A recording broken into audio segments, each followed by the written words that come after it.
Bom dia. Hoje a gente está aqui com o José Eduardo Fernandes, profissional especialista na área de recursos humanos, com mais de 30 anos de atuação na área. Tem bastante coisa para contar, hein, Zé? Ixi, falo que eu estou no RH desde quando eu tinha cabelo e não tinha barriga. A gente já tem proximidade, então eu vou tentar chamá-lo de José Eduardo, mestre e professor dos cursos de pós-graduação e gestão de pessoas na FAAP. Ele também é personal professional e executive coach.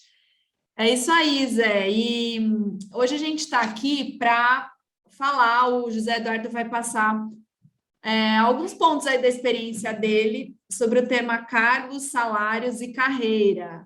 É um tema assim que eu vejo que as empresas estão pensando mais ultimamente, né? A gente vê uma movimentação maior em preparar toda a estrutura de pessoas, né, no que se diz respeito a cargos, salários e preparação de carreira dentro da empresa. Então, assim, para começar, eu queria que você falasse para a gente qual que é a correta denominação, né? Cargos, salários e carreira, cargos e salários, e qual que é a diferença de cada um desses pontos, né? Na realidade, bom, em primeiro lugar, bom dia, né? A Simone me apresentou bem, estou feliz de estar aqui. Aliás, obrigado pelo convite. É sempre bom poder falar um pouquinho de coisas que a gente conhece e coisas que a gente gosta, né? E essa área de RH, para mim, ela é apaixonante. Eu falo que tem que ser meio doido para gostar de RH, mas é algo fantástico.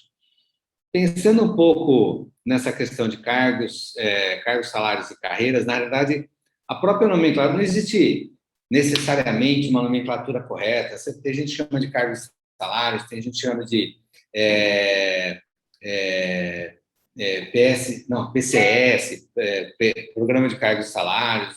A nomenclatura em si, ela não é tão importante, ela dá um significado, mas ela não chega a ser tão importante. Eu entendo que cargos, salários e carreiras, o próprio nome já vai dando, né? Cargo, né, que é a descrição da atividade da pessoa, o salário ou os salários, e a gente vai falar um pouco sobre isso, os salários que essa pessoa, que aquele cargo tem, não a pessoa que aquele cargo tem, e qual é a carreira que ela pode desenvolver dentro da empresa. Então, acho que aí você fica com uma nomenclatura mais apropriada para um programa de cargos e salários. E aí você complementa com a carreira que a pessoa pode desenvolver. Então, acho que o mais correto é esse. E por que que esse plano de cargos, salários, ele é tão importante para as empresas estrategicamente e operacionalmente mesmo, né? O que que isso impacta no dia a dia? Acho que o grande, acho que a gente até tem que dar um passo antes para explicar algumas coisas. Primeiro, os modelos de remuneração e de cargos que a gente tem no Brasil, de um modo geral, eles são oriundos da década de 70, vamos deixar isso registrado. Mas o que é engraçado? Imagine uma empresa que comece hoje vamos fazer uma brincadeira simples, com 10 pessoas, ok? Até então, a administração é bem caseira, né? Você faz isso, você faz aquilo, tal, ou é meio a história do cada um, todo mundo faz tudo. Mas chega um ponto da empresa que ela começa a ter que segmentar um pouco, senão também não dá certo. Primeiro que eu vou ter gente atravessando a atividade de outras pessoas, talvez eu comece a não ter uma regra certa para definir, Simone, olha, você merece ganhar tanto, o fulano merece ganhar tanto, e aí, mas por que ele ganha mais que eu? Por que eu ganho mais que ele? Fica aquela coisa assim. Aí você começa a ter a necessidade de organizar o seu estabelecimento, né? E aí é quando você começa a ter os seus programas. Até alguns anos atrás, eu diria que, vamos colocar uma década atrás, os profissionais mais antigos de mercado, eles eram mais resilientes nesse sentido, do tipo, tem um pescoço largo para engolir bastante sapo e deixa a coisa acontecer porque ele está trabalhando. Hoje, né, as pessoas, essa galera que está no mercado agora, eles têm um pensamento diferente. Numa analogia bem um pouco jocosa, aquela história do oncotô, concovô, concovô, né? Aonde que eu estou, para onde que eu posso ir, como que eu vou fazer para chegar lá. E aí é que o programa de cargos, salários e carreiras, ele começa a desenhar esse universo. O cara entra na empresa, ele sabe a posição que ele está, ele sabe aonde ele quer chegar, se é que ele quer chegar lá, ele sabe onde ele quer chegar e quais são as etapas que ele precisa cumprir para atingir aquele processo. Então, no tocante ao funcionário, ao colaborador, ele dá uma segurança para ele. A empresa tem um mínimo de organização, né? Então, eu sei que eu tenho essas possibilidades dentro da minha empresa, certo? Para a empresa também, porque ela consegue, primeiro, administrar conflitos que possam ser gerados por questões de diferenças salariais, ela pode fazer uma melhor gestão dos seus custos com folha de pagamento, porque ela sabe o salário de cada um, e, consequentemente, se o cara tiver que mudar de salário, quando ele vai mudar e o que vai impactar isso na folha dele, tá certo? E o quanto que ela pode ou deve investir na questão, por exemplo, de desenvolvimento, de avaliações e tal. E a própria gestão da performance de cada cargo, né? Então, olha, esse cargo eu preciso que ele tenha esse nível de performance. Ah, legal, eu tenho uma pessoa que atende isso? Não, mas ela está nesse cargo, então tá bom, o que eu preciso fazer para que a performance desta pessoa esteja cada vez mais aderente a esse cargo? Aí eu já entro em outros programas, mas que estão ligados dentro da área de remuneração, né? Eu costumo dizer que uma boa gestão, ela começa por uma boa gestão de empresa, uma boa gestão de RH, ela parte de uma boa gestão de cargos e salários. Não sei se eu respondi. Sim. Não, e eu concordo, assim, porque quando a gente fala em cargos, né, é toda o que você falou, a descrição do que aquele cargo faz, né? E hoje o que tem muito também, o que a pessoa faz, não é o que a pessoa faz, é o que o cargo faz, né? É, então, você delimitando isso, né? Você começa a criar um processo dentro da empresa e procedimentos, e você tem aquilo também muito mais claro para os funcionários, né? Para os colaboradores. E uma coisa interessante também, até assim, dentro disso que a gente estava conversando antes aqui, eu e você, né? Que você comentou que quando você faz esse trabalho, né, você começa a mostrar para os colaboradores assim o que você precisa para alcançar aquela oportunidade, né? De uma promoção, enfim. Só que também a promoção tem que existir naquele tempo, né? Não é porque ele Sim. conseguiu aqueles skills, aquelas qualificações, que ele vai. Ah, eu consegui, toma meu diplominha, né? Entrega para o chefe e eu fui Não é promovido, né? automático. Não. Não Não, é automático. faz todo o sentido, assim, e é realmente uma estruturação, né? E como que você vê que as empresas hoje, assim, do Brasil, como que é o amadurecimento das empresas hoje com relação a esse preparo? Olha, ao mesmo tempo que a gente tem uma legislação trabalhista extremamente arcaica, né, e a gente pode colocar isso de uma maneira, eu me sinto muito confortável a falar isso. De um lado, ela ainda é uma ferramenta, ou talvez a única ferramenta para alguns empresários para poder gerenciar as suas pessoas, os seus funcionários, por incrível que pareça. Mas vou pegar até uma palavra que você usou na sua fala, que é de processo.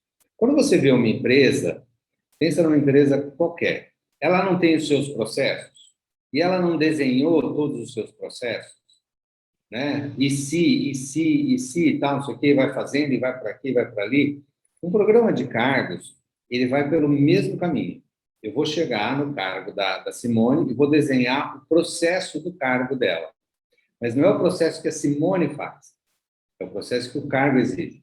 Um erro muito clássico nos programas de cargos e salários são dois, né? Pegando até a sua fala. Um é a pessoalidade. As pessoas querem desenhar um programa de cargos e salários pensando nas pessoas que ela tem lá. E não é esse o caminho. Eu tenho que pensar num programa de cargos pensando naquilo que é importante para a minha empresa, baseado nos processos que eu desenhei da minha empresa. Então, eu preciso desse cargo. Para esse processo, eu preciso desse cargo e que exerça esse processo. E aí, é um chavão muito comum na descrição de cargo, mas ele é muito eficiente. É o que faz, como faz e o porquê faz, né?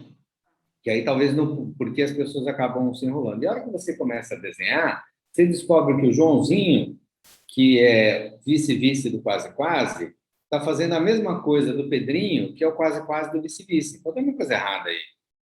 Então, é nessa hora que eu começo a organizar e eu dou um melhor fluxo para a minha empresa em termos de gestão de pessoas.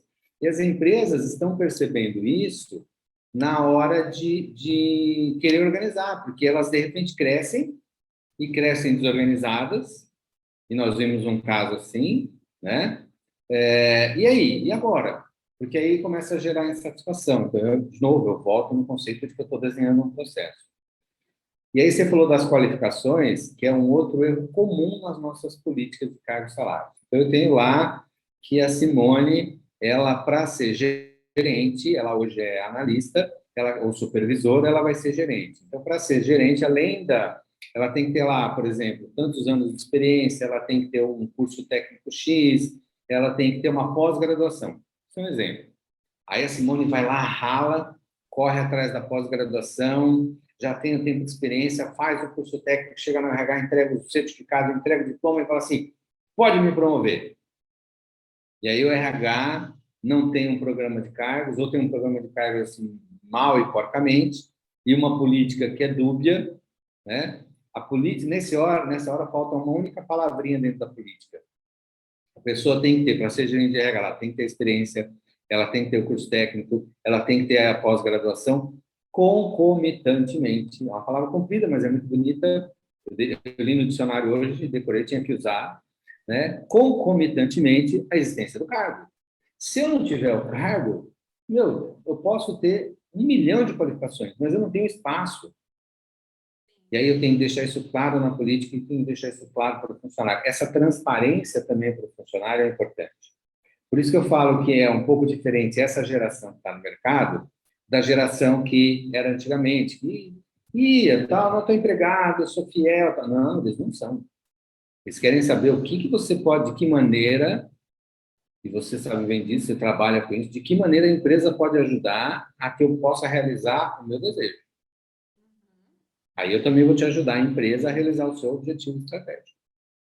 Por isso, hoje se fala muito dessa questão na área da gestão, de eu ter isso bem desenhado, né? E as empresas hoje ainda patinam nessa hora, né? Porque elas querem fazer o programa de cargos, mas elas querem fazer dando pessoalidade. Não é, né? Pense no que você quer para a sua empresa. Posso fazer a analogia que a gente conversou um pouquinho? Explicar a Sim, analogia que a gente fez um pouquinho? claro, achei ótima. Eu chego, por exemplo, para Simone, falo aqui, Simone, ó, estou te dando 200, 300 mil reais para você construir a casa que você quiser. Você vai construir a casa pensando na casa ideal para você ou nos móveis que você tem? Qual foi a sua resposta? Casa ideal. Casa ideal, lógico. Depois, no final da história, eu vou pegar os móveis, construir a casa ideal para mim, vou lá pegar os meus móveis e vou colocar dentro da casa. A grande maioria dos móveis vai se encaixar dentro da minha casa nova. Talvez um eu tenha que mudar de lado, tenha que talvez mudar de cômodo, né? E aí, no final das contas, talvez tenha alguns móveis que eu tenha que me desfazer.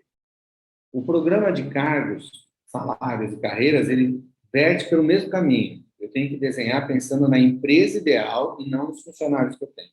Nossa, Eduardo, mas você está sendo muito frio. Não, eu estou sendo profissional. É diferente. Sim.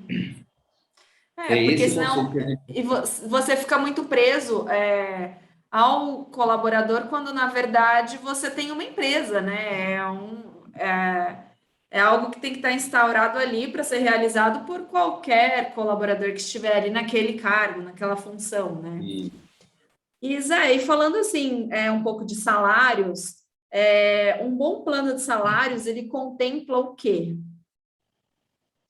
Ele contempla...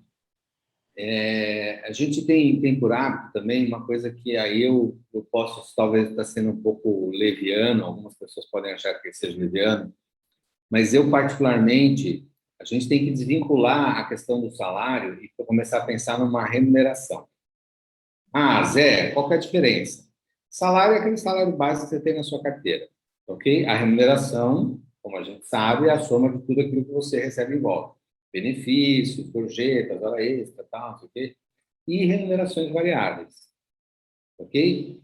Nesse sentido, eu entendo que, até pensando um pouco no lado da empresa, que a gente sabe que é uma carga tributária grande, e também pensando no lado do colaborador, eu prefiro ter um salário mais conservador, não é um salário medíocre, não é isso, é um salário mais conservador dentro do que o mercado está pagando, e uma política de benefícios ou uma política de remuneração mais agressiva.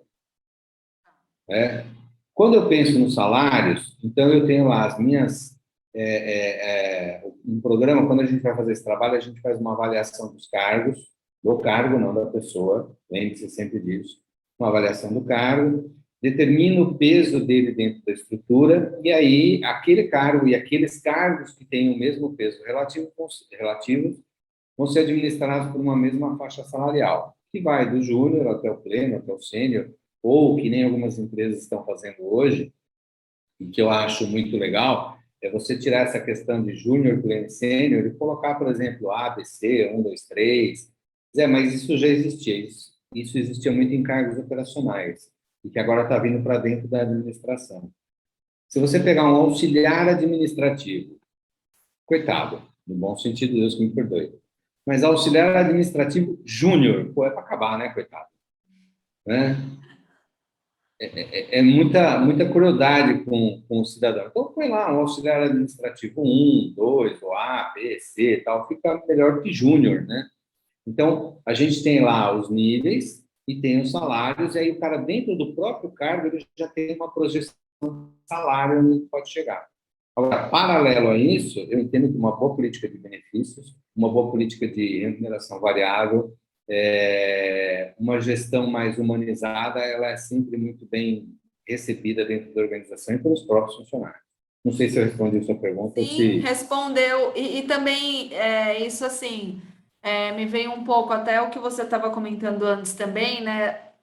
Dos novos profissionais no mercado de trabalho, né? Quando você tem essa ponderação, às vezes não é nem tanto o salário alto, mas se ela tem um bom, é, um bom conceito de trabalho profissional ali onde ela está, né? Se ela se sente bem, né? Isso não vai ser tão atacado, vamos falar assim, né? Não vai ser tão direcionado. Então dá para ponderar muito bem, né, esses pontos. A pessoa, na realidade, eu costumo dizer que salário, ao ponto de polêmica agora, hein? Salário não é fator motivacional. Aí tem gente que quer me apedrejar, né, me colocar na cruz e tal, mas é uma reação, é uma realidade. Ele vai ser desmotivacional se ele não for justo. Chego para Simone, Simone, tá aqui, ó. Seu salário hoje vai ser R$ 15.000, mais 3 salários de bônus no ano, mais carro, tal. Você vai ficar apaixonada. Primeiro mês, lógico, primeiro mês, segundo mês, terceiro mês, você já incorporou tudo isso no seu orçamento, já deixou de motivar. Se duvidar, você vai achar que está ganhando pouco. O inverso é verdadeiro. Simone, olha, estamos num momento de crise, a gente vai ter que fazer um achatamento na classe salarial, você vai ganhar um salário mínimo e precisa que você trabalhe 12 horas por dia. Né? Nem vou pronunciar para onde você pensou que você iria me mandar. Mas é exatamente esse o conceito. Salário, ele não motiva, ele vai desmotivar se ele não for justo. Agora, quando a empresa ela não tem, no mínimo, um programa estruturado, olha que engraçado. E aí o funcionário está desmotivado ou está aborrecido com a empresa por algum motivo, a primeira coisa que ele vai falar é eu ganho pouco. E às vezes a dor dele não é o salário. Mas como ele não tem o que reclamar, ele fala do salário. Agora, se o salário estiver certinho, ele vai começar a falar da dor dele. Porque aí você tem um argumento, até a empresa tem um argumento para falar, mas bicho, cara, olha aqui, dentro da escala de salário, dentro da sua produtividade, eu estou te pagando aquilo que você está me entregando. Né? Não, mas sabe o que é? Na realidade não é bem isso, é outra coisa, é que ele estava nervoso e tal. Aí ele vai falar qual é a dor dele. Ficar tudo mais transparente, mais identificável, né? E a gente, você falou um negócio legal, esses novos colaboradores, essa nova geração que está no mercado, eles têm, às vezes, uma preocupação. O dinheiro para eles, dinheiro é importante para todo mundo, tá? Maior ou menor intensidade, mas ele é importante. Mas eles hoje estão preocupados, primeiro, com o modelo de gestão da empresa, né? O modelo de gestão da empresa, o estilo de liderança e o papel daquela empresa na sociedade. Tanto é que as empresas com o ESG, né, famoso agora, na bolsa aí tem ações muito específicas, né, só disso, de empresas que estão, que contemplam esses pontos aí de melhoria do meio ambiente, enfim, né, de tudo, assim, realmente. E Zé, agora eu quero te fazer a pergunta que acho que todo mundo quer fazer para você. Olha, você pode ter no mesmo cargo salários diferentes? Normalmente eu pergunto isso, eu falo assim, eu posso ter duas pessoas ocupando o mesmo cargo ganhando salários diferentes? A maioria vai falar, não, não pode, mas pode. A própria legislação permite isso, sabia? Quando você... Explique-nos. Vamos imaginar que eu tenho a Simone e o Vinícius. Os dois exercem a mesma função, só que a Simone ganha, sei lá, 20 ou 30% a mais do que o Vinícius. Aí o Vinícius sai da empresa, extremamente aborrecido, para não falar outra coisa, e move uma ação salarial contra a empresa, pedindo isonomia, que é o termo jurídico para o negócio, e nomeia a Simone como o paradigma dela. Aí chega na frente do juiz, a primeira pergunta que o juiz vai fazer é a seguinte: o paradigma nomeado pelo reclamante, ou seja, a Simone, né, que foi instituída pelo reclamante como paradigma dele para pedir isonomia. O paradigma nomeado pelo reclamante exerce a função a mais ou a menos do que 2 anos em relação ao reclamante. Se você exercer a função há mais de 2 anos em relação ao reclamante, o processo acaba ali e ele reclama, e o reclamante perde a ação. Por quê? Porque a justiça enxerga essa senioridade que a Simone tem em relação ao Vinícius. Entendeu? Ah, não, o paradigma não exerce a função há mais do que 2 anos em relação ao reclamante. Ah, então tá bom. Aí o juiz vai para a segunda pergunta. A empresa tem um programa de cargos e salários implantado? Se não tiver, o processo acaba aí e o reclamante ganha. Ah, não, a empresa tem um programa de cargos e salários implantado. Aí você avalia Até o a cargo. Isso. Até na reforma, até antes da reforma, o juiz faria uma terceira pergunta. O programa está homologado no Ministério do Trabalho? Aí, se não tiver, tem o programa, mas não está homologado, o processo também acabava e o reclamante ganhava, porque aos olhos da lei não estava reconhecido. Com a reforma trabalhista, não existe mais a necessidade de se homologar o programa no Ministério do Trabalho. Mas você tem que ter tudo certinho, tem uma série de etapas aí nesse processo. Aí ele vai, baseado nisso, então eu tenho um reclamante, um paradigma, que não exerce a função há mais do que 2 anos, e um programa de cargos e salários. Então, deixa eu ver quais são as regras que determinam que a Simone ganhe mais do que o Vinícius. Aí ele vai ver se a empresa está dentro daquela regra e depois ele vai julgar. Mas, finalizando e respondendo a sua pergunta, sim, eu posso ter duas pessoas ocupando o mesmo cargo e ganhando salários diferentes. Né? Aí Desde eu tenho que a você regra. tenha tudo estruturado, você tenha tudo transparente, né? De cada cargo, o salário, a função que realmente faz ali. É, é uma Como diria o pegadinha essa aí, nosso, hein? como diria o nosso bom e velho Arnaldo César Coelho, a regra é clara. Se você tiver a regra clara, não tem o que se questionar. E isso é importante para as pessoas. Essa transparência para o colaborador é importante. Quando você tem um programa bem desenhado, explica para o cara, olha, você está ganhando isso por causa disso, disso e disso. Para que você ganhe mais, você precisa disso, disso e disso. E isso já diminui também futuras intenções, né, contra a empresa, Uhum. porque O você já cara está já fica... mostrando, né? É Zé, exatamente isso. e falando, né, dessa questão aí de salário também, em que momento, num plano de cargos e salários, que entra o comparativo com o mercado, com o que o sindicato determina, com os salários dos cargos, né, dentro da empresa, em que momento que entra essa análise e como que é feita essa comparação?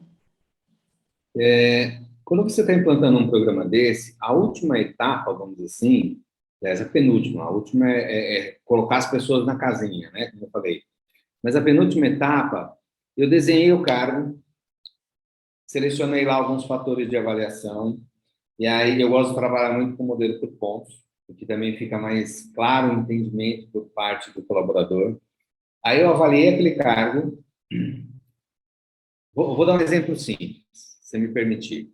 Se você pegar um analista de departamento pessoal e um analista de TI, hierarquicamente eles estão no mesmo nível, certo? Mas por que o analista de TI ganha mais que o analista de departamento pessoal? É a pergunta de US$ 1 milhão, mas é simples. Se você pegar um analista de departamento pessoal e ele cometer um erro na sua folha de pagamento, né? Você vai ficar aborrecida com ele, vai encher o saco dele o mês inteiro, ele pode até tirar o dinheiro do bolso e te pagar, mas você vai ficar enchendo o saco dele e tal, não sei o quê. Mas o impacto disso no negócio é praticamente zero, concorda? Aí você pega o analista de TI, se ele deixar a empresa um dia sem emitir nota fiscal. Acabou. Acabou o Então, por dia, quê? acabou os dias para frente, é o Né? caos. E já marca a data do enterro e do velório do coitado do analista de TI, que ele vai ser morto. Né? Então, por isso ele ganha mais, porque a responsabilidade sobre o impacto no negócio por um erro que ele cometer é muito maior que de um analista de departamento pessoal. Então, quando eu avalio o cargo, eu determino o ponto do cargo, automaticamente, a hora que eu coloco isso numa ordem crescente, eu hierarquizei a empresa. Então, eu tenho lá os cargos que valem menos pontos, mais pontos, até o máximo de pontos. Aí eu vou olhar os salários dentro de casa, é o que a gente chama de ok, entendi. Oi, Simone, voltei. Foi Oi. só falar de salário, meu computador deu um vento nele, quase teve um infarto, tive que fazer uma ressuscitação nele aqui para poder voltar. Muitos cálculos ele faz aí, muitos planos, aí ele já. Ah, ele já tá, coitado, ele tá que nem eu, tá velhinho já, né? Já tá assim, eu nem falo nada, coitado do meu bebê aqui, mas ele deu um vento nele aqui, ele deu uma pipocada, perdoa aí. Nossa. Então, só para retomar lá, a gente estava falando Tá. dos salários, né? Onde a gente Aham. entra na questão dos salários. Então, o que que acontece? Eu fiz a avaliação do cargo, determinei o peso relativo dele, e aí eu olho os meus salários internos e uso também como uma métrica para entender se aquele, é o que a gente chama de equilíbrio interno, né? Feito isso, bom, eu vou olhar o que que o mercado está praticando. Aí eu vou para uma pesquisa e olho para aqueles cargos o que que o mercado está praticando. E comparo para saber se eu estou muito acima, se eu estou muito abaixo, se eu estou mais ou menos dentro. Uma coisa importante, tá? 5% acima, 5% abaixo, você está dentro do mercado. Esquece essa história. Eu diria que até um pouco mais, mas vamos ser conservador. Então, se o cara Tá. ganha 1.000, né? Se o seu salário está 1.000 e o mercado está pagando lá 1.050, 950, você está dentro do mercado, ok? Aí costuma-se também muito falar de, é um termo que é o salariês, né? Tem aqueles termos específicos, o cara fala assim, é a mediana, é o primeiro quartil, o segundo quartil, o terceiro quartil, só para dar valor no negócio, né? Mas na essência é assim, mediana, desculpa, a média aritmética ponderada é um cálculo extremamente simples. Numa analogia mais simples ainda é assim, eu como 2 bifes, você não come nenhum, mas na média a gente come um cada um, ok? Não é em termos salariais, não é uma métrica muito saudável de se fazer, ok? Normalmente, quando você fala em primeiro quartil, segundo quartil ou terceiro quartil, o segundo quartil equivale à mediana, ok? É bem a média de mercado. Primeiro quartil é mais ou menos 25% abaixo, mais ou menos 25% abaixo da mediana ou do segundo quartil. E o terceiro quartil, ele é 25% acima dessa mediana do segundo quartil. Então, se você vai numa empresa e a empresa fala assim, eu pago no primeiro quartil, tá bom, não vou mandar meu currículo aqui nunca. Né? Eu pago na mediana, uau, então tá ali. né? Não, minha empresa é agressiva, ela paga no terceiro quartil. Aí você fala, para onde eu mando meu currículo? Porque é uma empresa que paga acima do mercado. Que hoje, geralmente, é uma briga que está tendo muito nas empresas de TI, né? Que é um mercado extremamente prostituído, né? Então, os salários, aí eu olho o que o mercado está praticando e vejo aquilo que eu estou praticando e vejo como é que eu vou ajustar a minha tabela de salários. Se eu quero ter uma tabela, eu diria, conservadora, eu pago o que está no meio do mercado. Se eu quero ser menos agressivo, eu pago abaixo do mercado. Se eu quero ser um pouco mais agressivo, eu pago acima do mercado. E depois eu coloco, volto na analogia da casinha dos móveis, aí depois disso feito, eu pego os móveis e coloco dentro da casinha. Ah, Simone, pela Ou classificação não, né, salarial. Zé? Ou vai ter Ou móvel que não, não não, já vai para deixo lá casinha. na casa antiga e fica por ali mesmo, né? Corre-se o risco aí, né? Qualquer dia você me lembra de contar uma analogia do mercado sobre os 20, 85, 5. Não, Tá, dos 20, 75, 5.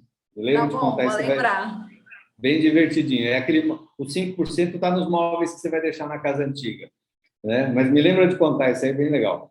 Então, eu começo a colocar as pessoas. Ah, a Simone, por exemplo, na classificação de cargo que ela está hoje, frente à minha tabela de salários, ela está abaixo ela está abaixo da faixa dela, ela está dentro da faixa ou ela está acima da faixa. E a gente vai fazendo os ajustes, que também não precisam ocorrer todos de uma vez só. Eu posso realmente fazer uma análise um pouco mais de custo e de estratégia para ver quem que eu preciso mexer neste momento, que seria uma situação mais sensível ou não. Aí é todo um trabalho que a gente ajuda a fazer, a empresa a fazer e tomar essa decisão. Entendi. Zé, eu quero te agradecer e eu quero saber se você tem alguma pontuação a fazer dentro do tema, né? Da sua experiência, do que você vê muito aí acontecer no mercado, para passar para os profissionais da área aí essa mensagem, se você tem algum ponto a destacar. Olha, no sentido falando de RH como um todo, eu acho que a área de RH, primeiro, é apaixonante, né? Acho que se não fosse, ou se eu não tivesse essa paixão, eu não estaria nela há 30 anos, né? Tem causos e causos para contar, uns muito legais, outros um pouco tristes, mas tudo é um aprendizado. Então, quem quiser entrar nessa área, eu acho que na área de RH, a primeira coisa que tem que ter é gostar de gente. Se você não gosta de gente, não vai para o RH. Porque você tem que ter essa sensibilidade que você está lidando com o ser humano, né? E hoje, cada vez mais, esse conceito de gestão humanizada ele está presente. Eu preciso disso não só no meu RH, mas em toda a corporação. Pensando especificamente em RH, e aí, o RH, se você olhar, ele tem no mínimo, uns 8 subsistemas, no mínimo, desde folha, recrutamento de seleção, treinamento, remuneração, jurídico trabalhista, segurança e medicina do trabalho.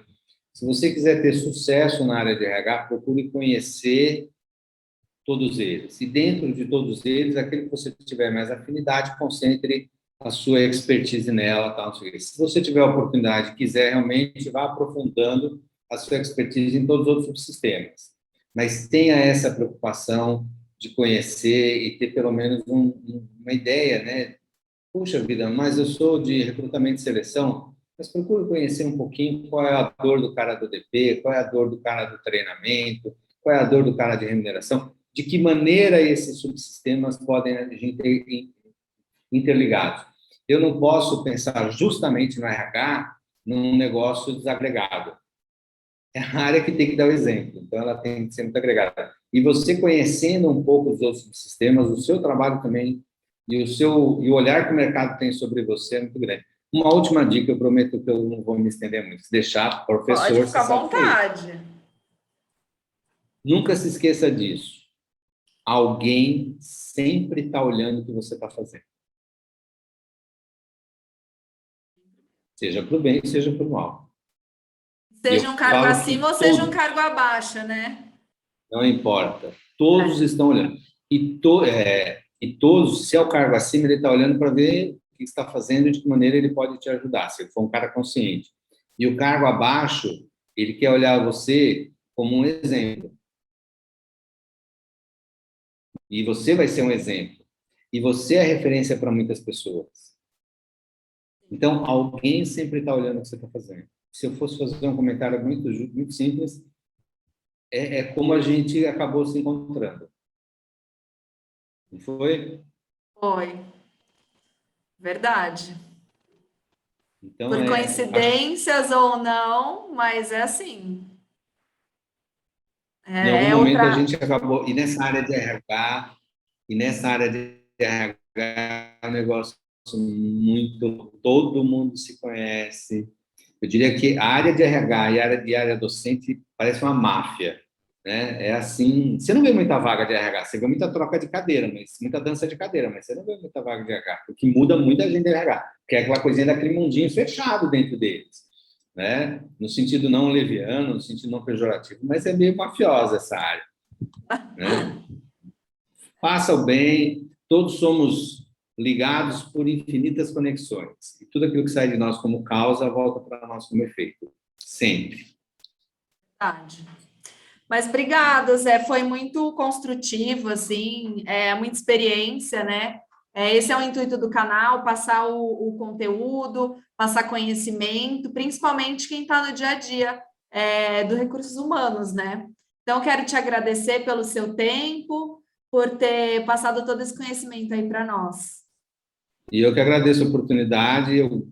E é o que eu falei no começo, né? Quando você fala de algo que você conhece, algo que você gosta, eu adoro passar. O importante, conhecimento só tem valor quando ele é compartilhado. Então, Só. não tenho o egoísmo de compartilhar conhecimento. Então, eu fico sempre à vontade, agradeço a oportunidade. E se já quiser falar de novo, me chama que Com causa não certeza. falta. Temos muitos assuntos para falar ainda. Obrigada, viu, Zé? E uma boa semana aí. Um Obrigado. beijo. Beijo para você Tchau. também. Tchau, tchau.